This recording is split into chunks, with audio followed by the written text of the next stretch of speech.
Welcome to Rising Stars, where Miriam Knight, publisher of New Consciousness Review, interviews exciting new voices in the world of progressive and transformational books, films, and ideas, who offer intriguing perspectives on life, the universe, and everything in between.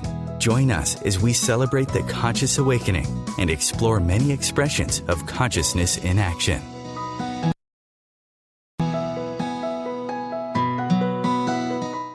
Delighted you could join us today. And joining us from Sweden is our guest, Anna Borgeryd. Anna has a PhD in conflict management and is chair of the family business Borgeryd. She has been an advisor to the Swedish government's Future Commission. She has given TEDx lectures on the dawn of a new economy, and in 2014, she was named among the 15 most influential environmentalists in Sweden. Anna is a musician and filmmaker and has just published her first novel, which started life as a screenplay, which won several awards in Sweden. The book is titled Integrity. It is a love story that explores the interconnectedness of human life, delving deeply into the choices and emotions of a woman trying to change the world and a man trying to change with her. Welcome, Anna. I'm so pleased you could be with us. Hello, Miriam. This is Anna. Hello. Anna, I'm wondering, in the description of the book that I gave, A Woman Trying to Change the World, how much of you is in the book? Because if anyone fits that description, it's you. Well, thank you. I take that as a compliment. I think I am part of many of the characters in the story, and certainly different aspects of my personality shine through. I think that would be like to say anything else. Well, you are the chairman of your family's business, which has grown very impressively. Tell us about the business and how you have used it to demonstrate your values. I'm part of the fifth generation at the helm of this company, and it's Sweden's third largest bread bakery. We've been, me and my sister, who are now in the lead for this company, we are both raised in this ethos of how we want the company to be a responsible part of society. Mm-hmm. And in addition to our parents' values, being younger and raised in an era where we know more about the state of the world, we also added a higher ambition for sustainability. Mm-hmm. So that's how in practice, we're trying to, by 2022, we want the company to be fully sustainable. And we started with investing in 4 wind turbines, for instance, mm-hmm. providing as much electricity as we need in the bakeries and so forth. And we have other challenges we work on now with transportation and agriculture, things like that. But it's quite hands-on, actually. I think the balance between writing and also doing is a very satisfying combination for me. Yes, I was going to ask you about that. I mean, with running a business, how do you actually carve out the time? I'm not sure about how I did it, but I just had to write this. I think some of you listeners who have held this feeling, you know what I'm talking about. It's just a calling. Yeah, I had to do it, and it was not entirely something different from my day job, because my daily work at Borgeryd is to be an analyst who I look into the future. I'm a corporate strategist, you could say, mm-hmm. and I need to analyze what's going on in the world. And to be frank, I think I had not delved so deeply into the state of the financial system if I hadn't had to do it before, because of this novel, because I found it a little bit boring. I preferred to read about the natural. I had a quicker understanding of the climate mm-hmm. change, things like that. But But because of the novel, I had to look into derivatives and things like that. And it was very illuminating because I came back as a much better corporate strategist, able to tell my co-owners, the family, that this is not going to work in the long run, and we need to put our money close to the ground, produce things that we, in a sustainable way, that we really need in the future, like electricity from wind turbines, for instance. That is fascinating because our readers are at a bit of a disadvantage not having read the book. But the book, as I said in the introduction, is a love story, but through the vehicle of this love story, it's about two graduate students in the field of economics. Give us a little taste of the plot, particularly the points that you're trying to bring out. Mm-hmm. It's about Vera and Peter, who are two very different people. Vera is more like, she's a nurse and raised in a social democratic home in a village in the north of Sweden. And she has this calling. She is working as in the field of what do you call it when you are helping in other countries? Being a volunteer. Exactly. Volunteer nurse in Colombia, and gets hurt there. And he, on the other hand, Peter, he's born in the richest percent of the Swedish economy and heir to a luxury travel business. And he doesn't problematize. Could you say that? Well, it obviously should be a word, even though it isn't. Okay, he doesn't reflect about the problems in the world. Maybe I could. He's just happy-go-lucky and, floating on the privileges of his life. And when they meet in a corridor in a dorm in Sweden, northern Sweden, they find each other quite irritating in the beginning, but also have a lot to learn from each other. But what's interesting is that they're brought together by the faculty, which is the Faculty of Economics, and they are given a piece of a report to write where the faculty expects it to be that growth is wonderful and unlimited growth is even better.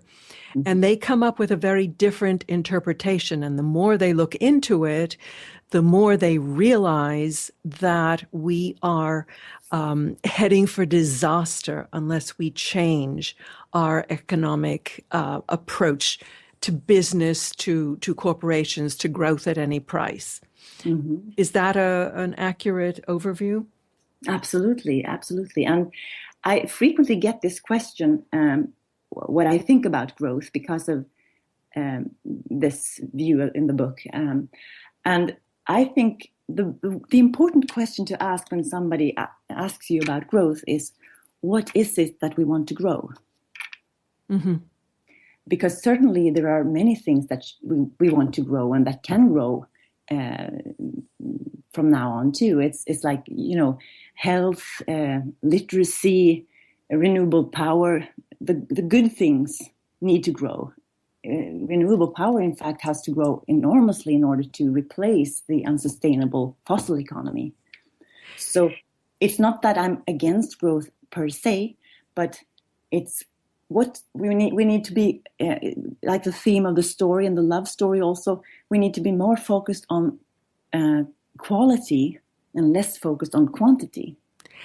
And I think going beyond that, the current charge to a corporation is to increase the value for its shareholders.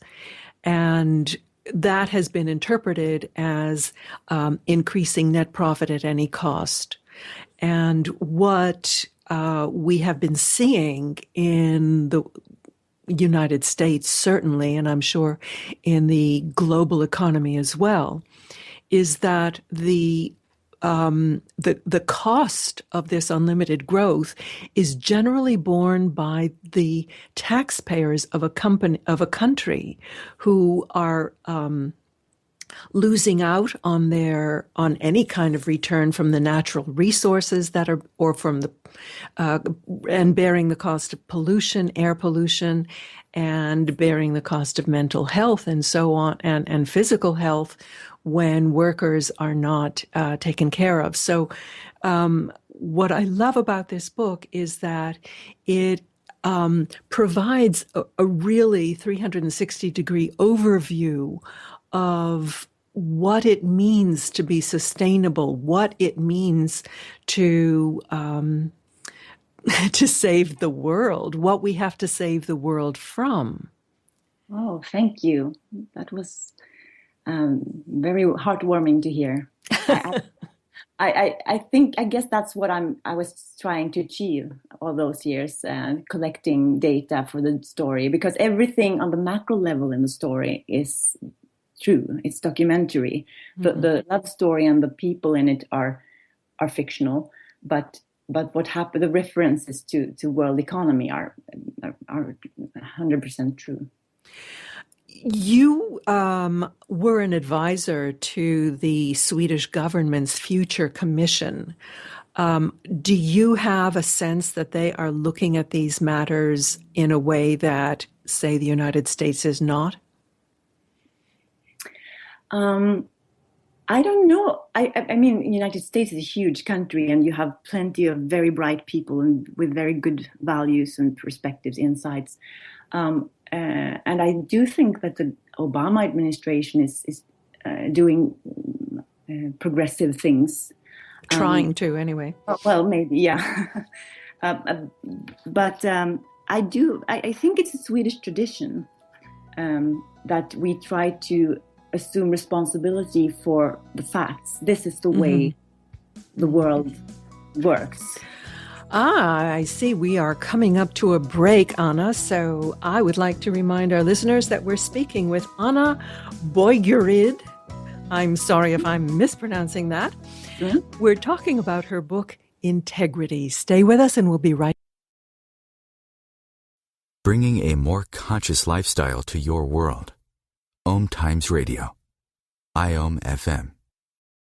The number one reason girls drop out of school in sub-Saharan Africa is lack of access to feminine hygiene products. The Pads for Schoolgirls Project, an outreach of Humanity Healing International, is changing this paradigm by setting up sewing programs at schools, teaching girls a vocational skill, while producing the reusable pads that help keep them attending classes. The girls pay it forward by making and giving pad kits to other girls in need. To learn more, visit humanityhealing.org. Humanity Healing is where your heart is. Join Elliot Jolish, the business therapist, each Tuesday at 5 p.m. Eastern for the Elliot Jolish Hour, as he interviews business experts on your behalf. And you're invited to email your business questions to questions@ecjgroup.com for answers, live, on air every Tuesday at 5 p.m. Eastern on the Elliot Jolish Hour. Circle of Hearts Radio is a sanctuary on the airwaves.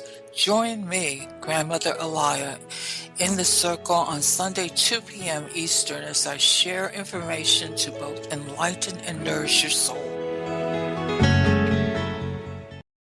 Host your show on IOM FM, the radio network of OMTimes Media, one of the more recognized brand names in the conscious community, and is backed by the extensive marketing reach of OMTimes. Hosting a show on IOM FM immediately connects you with our extensive dedicated community, bringing you the best of the conscious minds in the world. OMTimes Radio, your conscious lifestyle on steroids. Guest Anna Borgeryd, the author of Integrity, the novel. So, Anna, have you written fiction before? Was this your first foray into fiction? I've written since I was 4. Letters and short stories and poems and things like that. And musicals in school and things like a lot of different things. But this is my first large-scale fiction project. And a large scale it is. It's about 600 pages, or no, 500, a mere 500. And I read every page because I couldn't put it down. It was very compelling, and it was interesting to me to be reading a novel that brings out so many important issues of global concern. Did you consciously decide to write a novel to change the world, or was it just sort of a happy byproduct? Oh, that's a really interesting question because as you mentioned, I have a PhD in conflict management, and quite similarly to that process, I didn't become a doctoral student in order to get a PhD. It was rather because I wanted to. It was like a calling. I wanted to do this in order to understand the world and try to create solutions that will help people and protect what's good. And I was very tired when I was finished with that project, and I thought, oh, this was too hard, too much work. I'm going to stop to try to help save the world. I'm going to just write for the fun of it because I couldn't help writing. And so it started out as a film manuscript, and I decided what would be fun to write. Oh, what about a romantic comedy? So my conscious first decision was rather the opposite, actually, to just do something different. But by the time I got to see the contours of this project when it was beginning to, when I was finishing it, I could see obviously that okay, I'm at it again, trying to save the world. And how long did it take you to write? Well, since I have been working in the company, family business, and also had 2 kids, it's the whole process from the first writing the first scene until finished, a publication. It was 14 years. 14 years. Well, that is dedication indeed. And it was this calling, much like I described with Vera. That's a personal experience, the way I describe, like she has an antenna in her body that kind of she feels what she wants to, what she's supposed to do, what her purpose in life is. And I have that whenever when I'm well, I have that antenna, and it led me to writing this book. So Vera, the main character, or one of the 2 main characters, is a passionate do-gooder. As we said, she was a nurse who volunteered in Latin America to help communities there, and actually got caught up in. Some people were trying to kill her or something, and she escaped. Why? What kind of conflict was she running away from there? That's a complicated one. I don't think I actually happen to know one of my classmates in elementary school. His father got kidnapped in Colombia. So I was a bit inspired by that story. Possibly for ransom. Yeah, exactly. And also the thing that I think that there is always a risk. The more you invest from your heart, in whatever context, if it's a relationship or if it's hard work, or it's always this risk that if something bad happens, you will feel so betrayed because of the contrast between what you put in and what happened. Is your so good big. intentions. Yeah, it's like God was not paying attention. It doesn't seem fair. It was interesting that you mentioned the Kogi. I read about them years ago, and they keep on cropping up. Tell us who they are. They are an indigenous people from who lives in in the north of Colombia. It's the world's highest coastal mountain, and it has every what do we call it? Climate zone in the world in a very small area. It's a wonderful place, and they also are unique in the sense that they have managed to preserve their way of life, their pre-Columbian, would you call it that?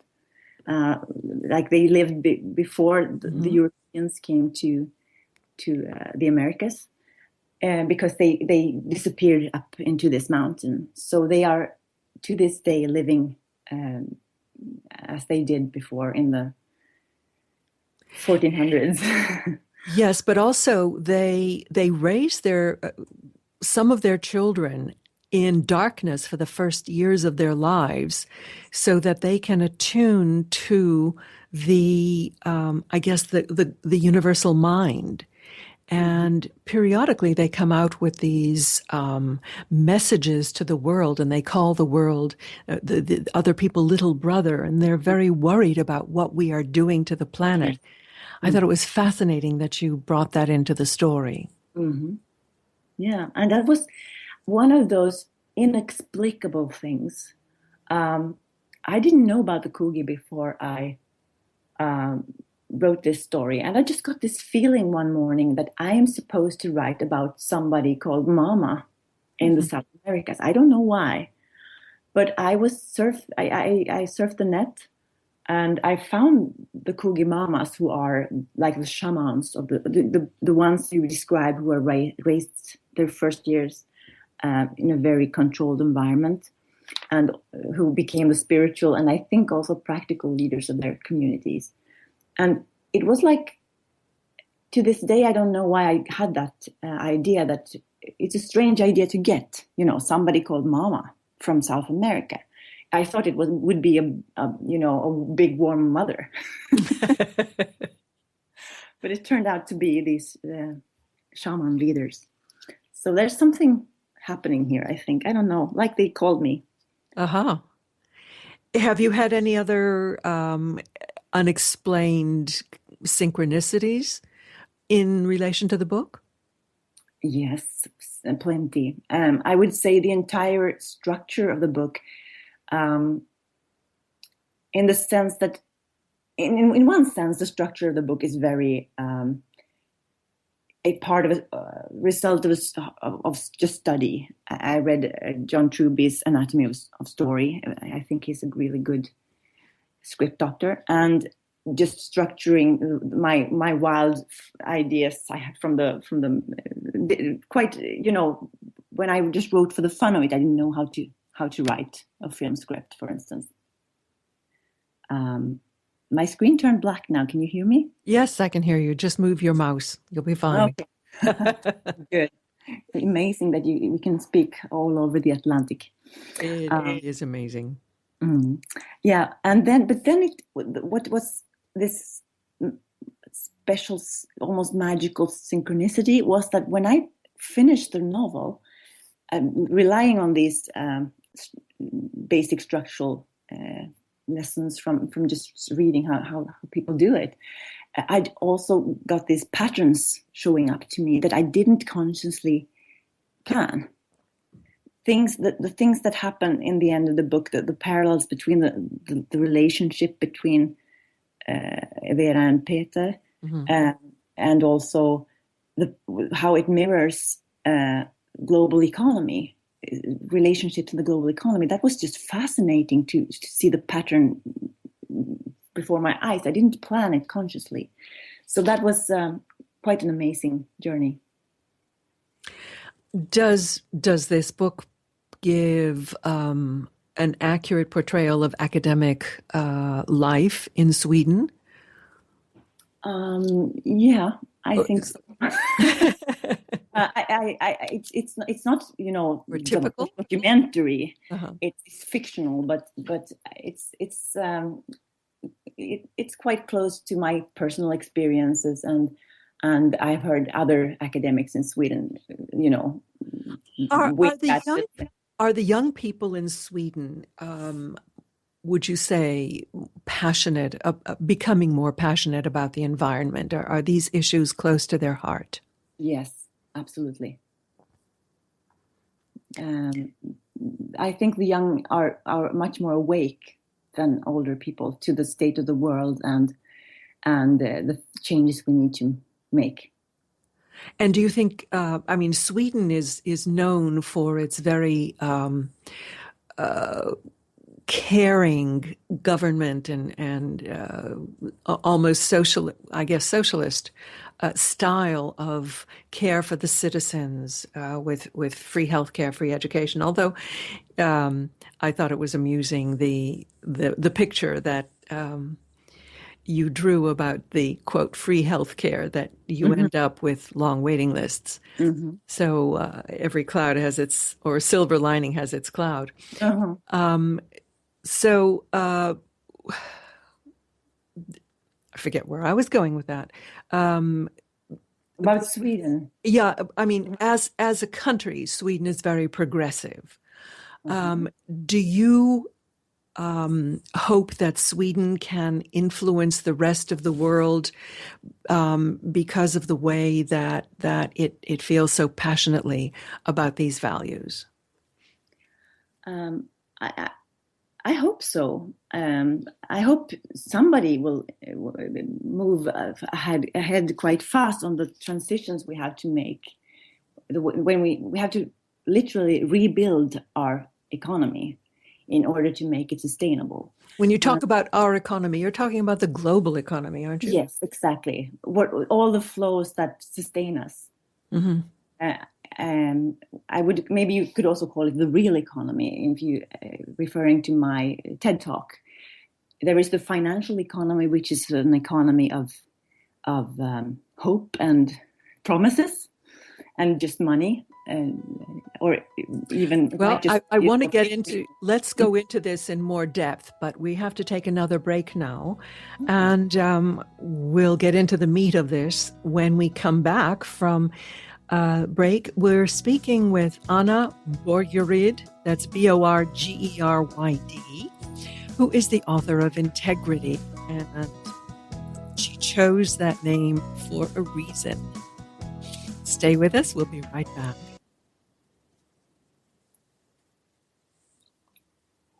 The cutting edge of conscious radio, OMTimes Radio, IOM FM.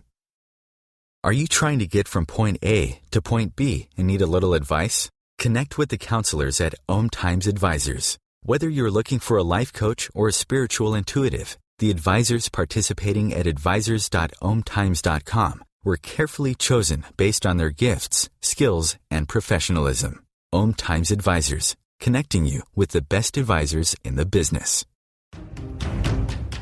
Do you want to be a better communicator? Do you want to better connect with the important people in your life? Do you want to enrich your relationships? If so, join me, Matthew Cooper, on the Positive Control System Show every Wednesday evening at 11 o'clock p.m. Eastern Standard Time on OMTimes Radio. I'll meet you there. Do you have time to read that inspiring book or that blog post you've been meaning to get to? In your busy world, how do you improve yourself and keep your life going?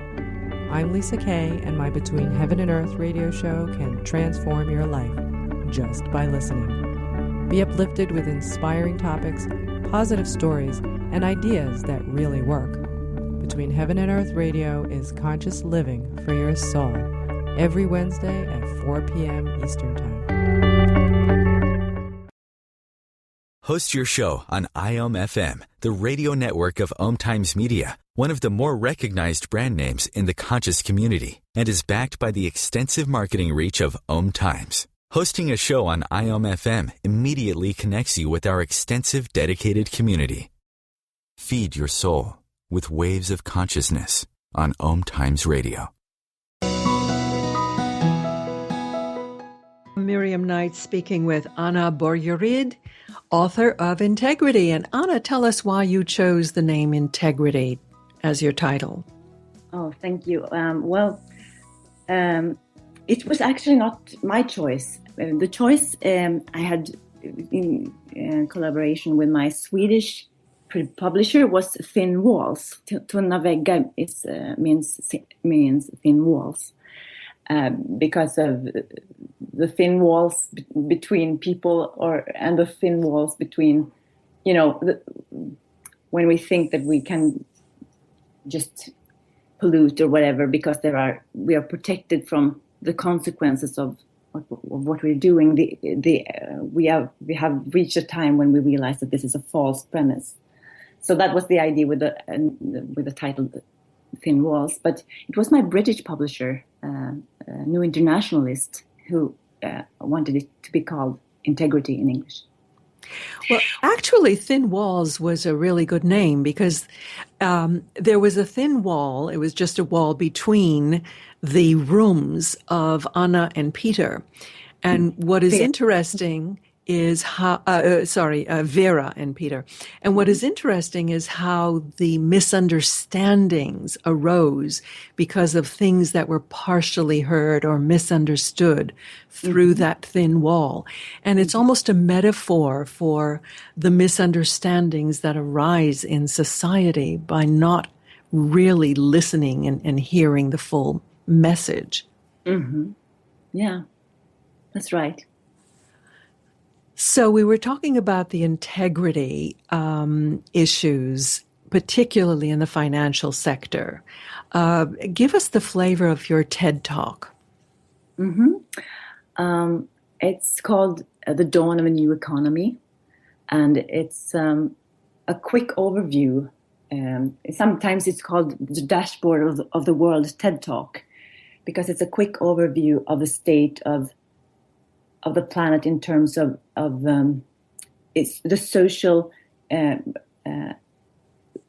state and the natural economy. I would say maybe ecology, most often called ecology, and then the economy of physical flows, and that these different arenas of the economy have the aim, like the socially constructed financial economy is about growth. It's built upon, it's demanding eternal growth, because when we have interest on money, you will have, in order for that to work, you have to have perpetuous growth. While the real economy, on the other hand, which is about physical flows, is beginning to stall, because we are overextending. We're transgressing a lot of limits, which is also connected then to the natural economy, the one that is actually keeping us alive with oxygen and food and things like that. And we've heard that we're already at peak oil, and we're at peak of many very important minerals. Mm-hmm. Yeah. So, well, that just strengthens what you're saying, that we cannot keep on growing because we've already reached at a saturation point, and now there's a diminishing of the resources. Yes, natural capital, absolutely. Mm-hmm. So, what do you think are the most critical issues that we need to address urgently? I would repeat the question: what is it that we want to grow? Mm-hmm. Because if we would get this focus on quality, I think we would be so much better on our way. We would pick and choose. Okay, we want renewable energy to grow. That's where we should invest our money. We do not want pollution to grow. That we have to diminish and make it small, or whatever, the things that are unsustainable. So that just to introduce that discretion, maybe I could call it, between what should grow and what shouldn't, would be very helpful. Mm-hmm. I also think we should introduce, maybe you've heard the concept of externalities in the economy, but I think you've read it in the book, probably. I did, but why don't you explain it for our listeners? Yes, it's unpaid externalities are costs that any economic activity creates that nobody pays. It's, for instance, if you grow cotton and you use up all the water in the Aral Lake, so it's just sand and salt, then this is an externality where people who made their living on fishing, for instance, it's just they lose everything. But it was never included in the price of the cotton. So that is a part of that's a way. It's called market failures, and we need to. It's also connected to the name integrity, because if you are, that's why I like the suggestion from the publisher. If we are in tune with ourselves, if we could accept that we are biological beings dependent on a working biosphere, then we can't, on the other hand, build an economy that will undermine this. Mm-hmm. We need to be in connection. We need to be in harmony with ourselves and have this integrity to and we can't change being biological beings, and this most of the things that we love on this earth is of nature.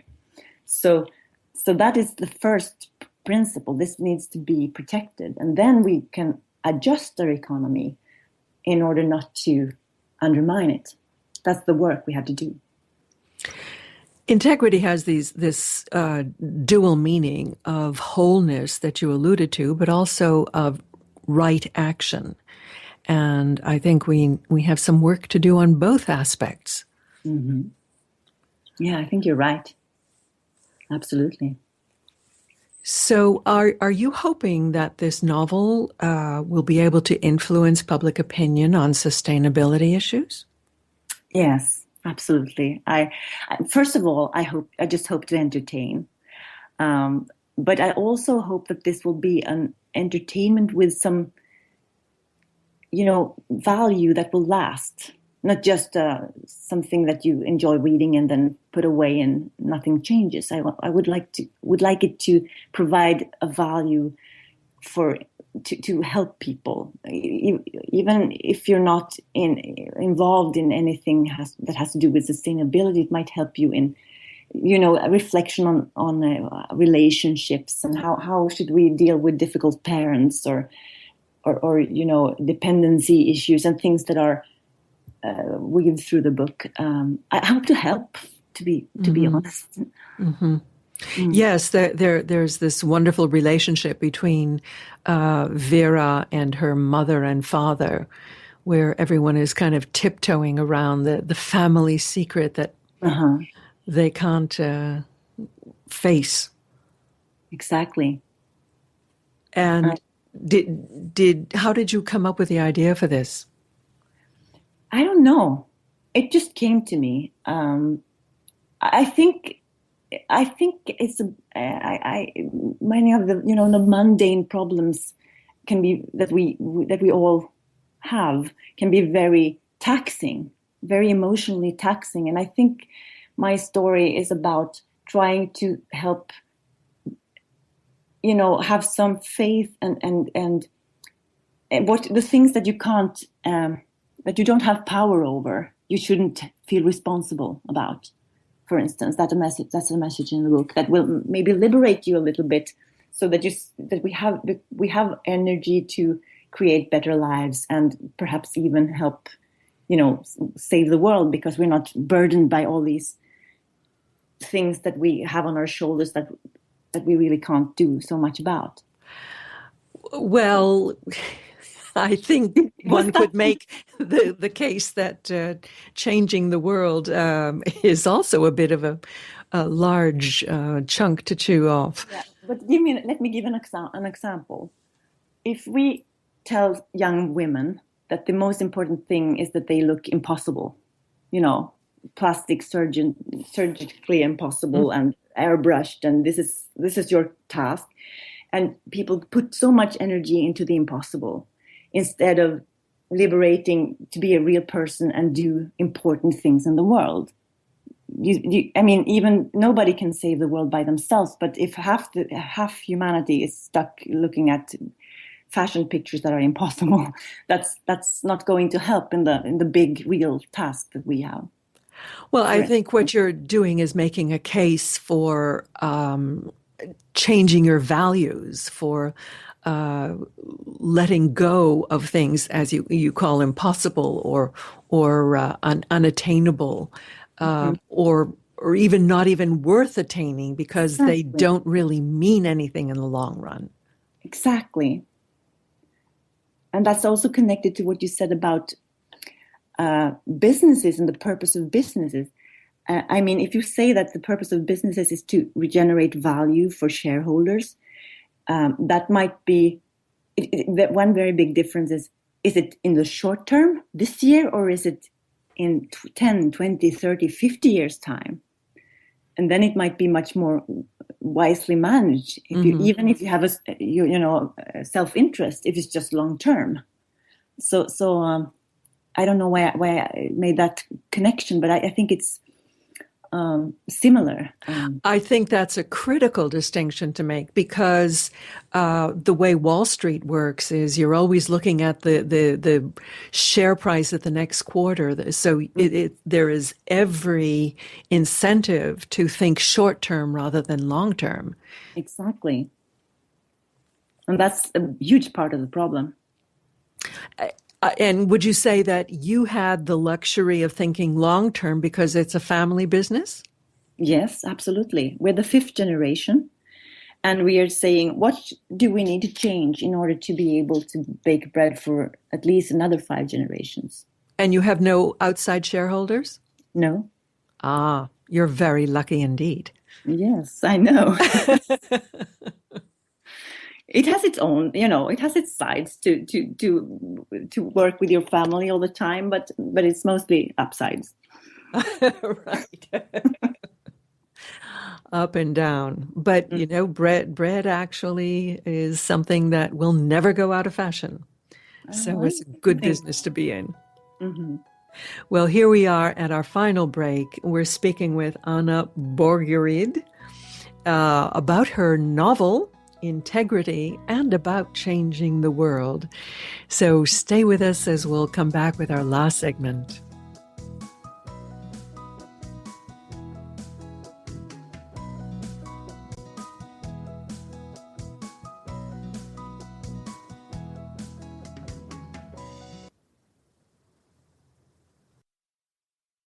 The best of holistic, spiritual, and conscious world. OMTimes Radio. IOM FM. Have you ever wondered how to change your love paradigm? The secret key is finding a love partnership, not just a regular connection. How do you find these?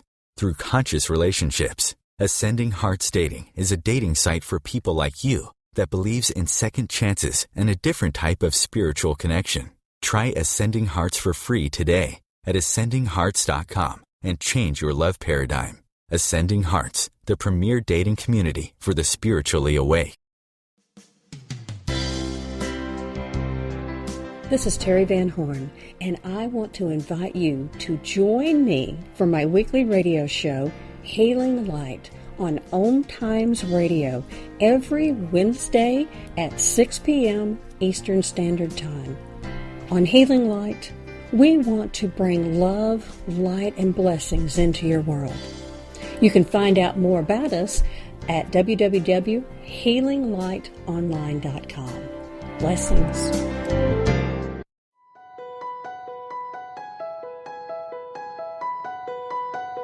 Hello, I'm Miriam Knight of New Consciousness Review, inviting you to my new show where I interview the rising stars of the conscious awakening.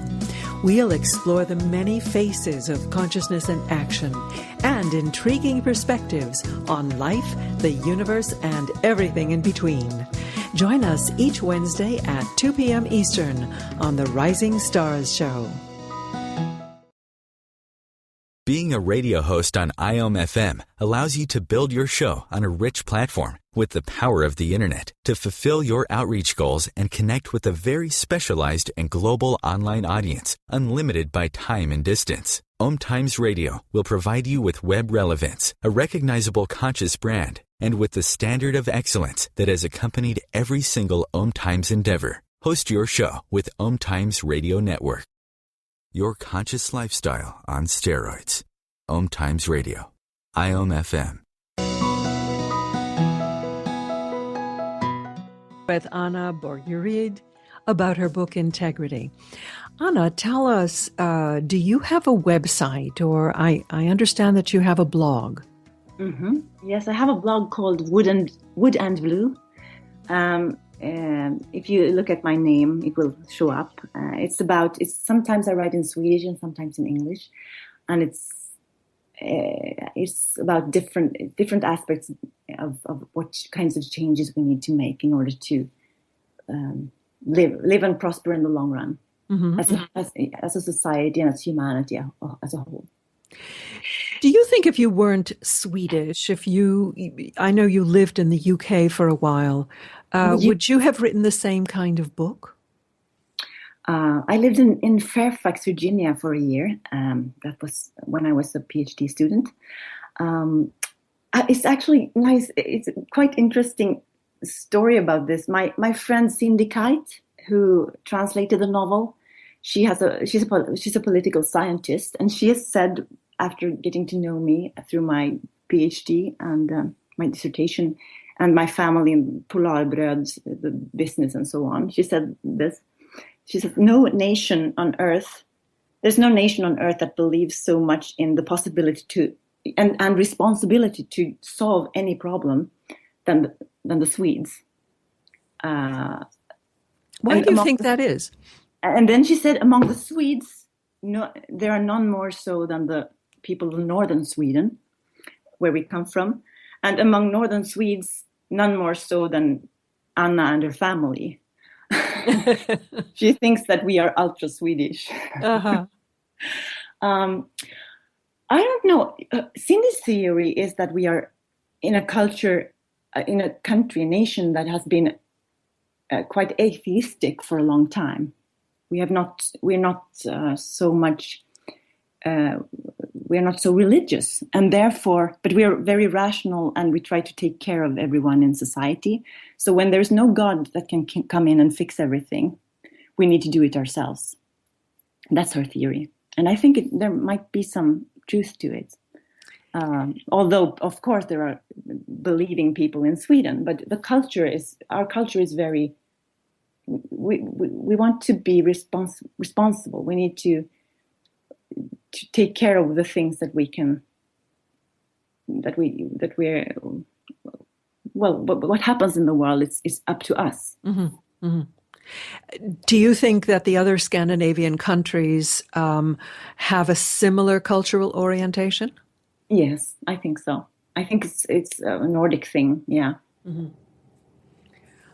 And for the same reasons. But actually, Cindy is quite an expert. She studied political culture in Scandinavia, and she said this thing that no nation on earth believes so much in this possibility like the Swedes. So I think her judgment is that even though the Norwegians, for instance, and the Danes also have this orientation, she thinks that we are most outliers. Well, I think that it's a good thing that the Swedes are getting out there like you and actually reaching into the global consciousness through your writing. Have there been other Swedes who have had similar passions? Absolutely. We have in science, we have two professors who are world renowned for their efforts in this direction. Johan Rockström, who is the father of the planetary boundaries concept, is Swede. Mm-hmm.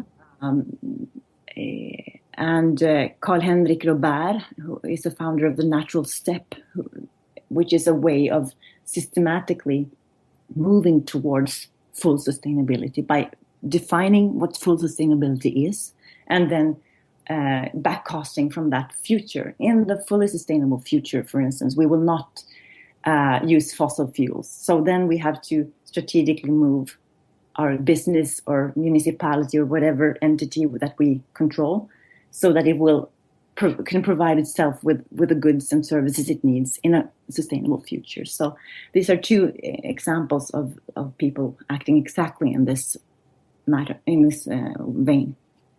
I didn't understand what the first person you mentioned. What was his work about? It's he's coordinating. It's a international research project with people from different countries, and they have published in Nature, for instance,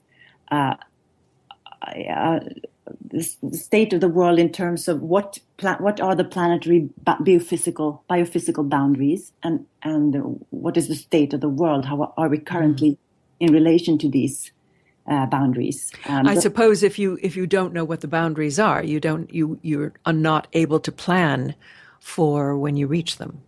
Exactly, and he's also warning us about future tipping points, because the biosphere is very resilient. It's buffering our emissions, but that doesn't mean that it will be able to continue to buffer like this forever. Mm-hmm. So he's, on a scientific basis out there missioning about we need to be careful now, because, like for instance with the climate, we don't know at what degree of how much much warmer world we will have, where the tipping points will, begin, and things like the permafrost will melt, and methane from the tundras and things like that. So, so these are real accomplishments in the global arena from Swedes. What do you hope that people? Oh, are you working on a sequel, by the way? I have some ideas, but they are still in my head. You don't have to share them with us. Okay. Okay. So they're like friends who are still with me, the characters. We'll wait for another 14 years, I guess. Well, we'll see. So, what is your fondest hope for this book? What would you like people to take away from it? I would like them to feel empowered. First entertained, but in the for a long time empowered through insights that these are the things that are important for real. Other things we can leave aside, but this is what's really worth fighting for. Well, certainly the future of the planet is worth fighting for. Mm-hmm. Yes, absolutely. And also, I would say that people who are passionate about changing the world, certainly through the pages of your book, need to put themselves back into the equation, need to be kinder to themselves, because if they deplete themselves, then they don't have any energy left to keep on doing the good work. Exactly. Yes, absolutely. To be kind to oneself, and then to have the power to be kind to other people and the world. And how are you kind to yourself, Anna? Well, by doing what I love, for starters. I feel so happy and blessed to be able to do this work and try to move in the right direction with our company and my book. And whenever I'm, I have a speaking opportunity and things like that, and to connect with other people who have realized the same things, and to try to be a part of a social tipping point that will be hopefully well ahead of any disastrous biophysical tipping points, and we will together be able to actually save, if not the world, then at least civilization and humanity. Because that's one thing I think we need to remember: the planet will always be here. Yes. It's not about saving the planet. It's actually about saving ourselves and our children. Yeah, yeah.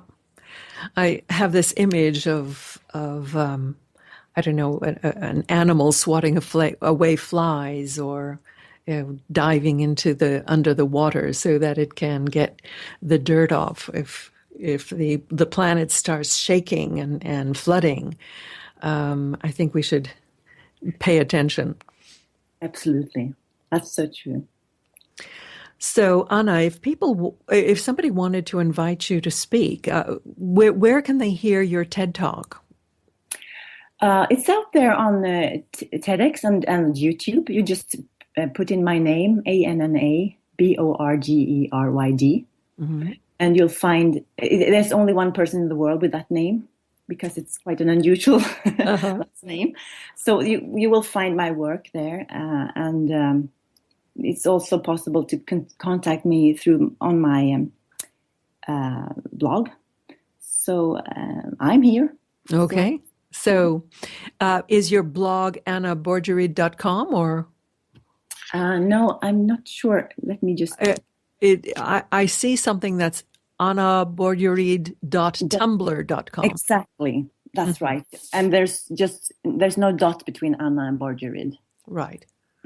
Okay. So you've heard it here, ladies and gentlemen. Integrity. It's all up to us. And if you want to get inspired and entertained at the same time, get Anna's book, Integrity, Anna Borgeryd. And I want to thank you, Anna, so much for being with us today. It's been a delight speaking with you. Thank you, Miriam. Likewise. And I hope you'll join us next week when we'll be back with more guests talking about more interesting and important issues. In the meantime, visit my website, ncreview.com, for New Consciousness Review, where we have lots of archives and reviews and our digital magazine. So until next week, I'm Miriam Knight. Thanks for listening. God bless.